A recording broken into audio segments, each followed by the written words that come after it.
过来消息来看，中选会包括主委李进勇在内委员，任期是到今年的11月初3哦。行政院依法应该爱伫8月提名新的委员，也毋过哦，说到今阁还未提名。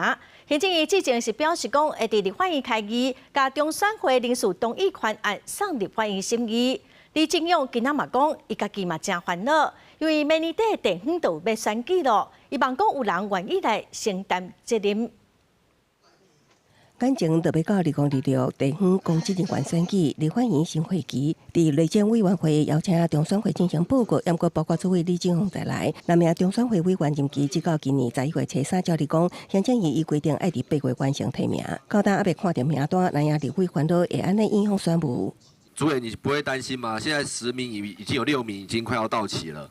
我们是很担心，因为这个选务不能够中断，一些这个应办事项的期程的规划，都必须要在明年的年初就必须做预为规划了。李进勇也呼吁，希望有可能的竞选爱勇敢承担。也毋过2026还未到，国民党立委罗志强等人定伫发授函，要推动总统选举绝对多数的2轮决选制，以解决少数总统的执政困境，更加希望2028总统大选会当实施。宪法增修条文第2条第1项有明文的规定，我们是采取的1轮相对多数制。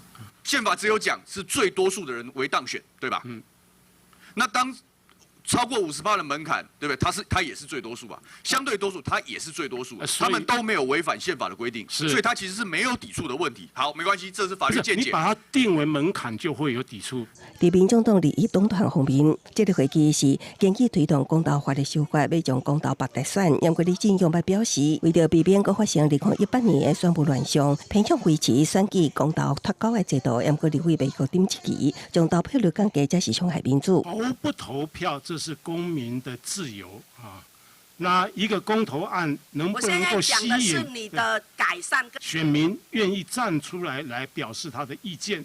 你要看选民对于这个公投的议题，他是否感到必要。 跟公投的议题都是傻的，什么混乱，怎么样去排序，怎么解决问题？你把所有的所有都是说丢给说人民。双方异地争执，连南洋立委柯富金也发下中选会尊重民意，也毋过李进勇强调，以全国选务人员的立场，实在无愿意搁受一般选务灾难。公视新闻采访报道。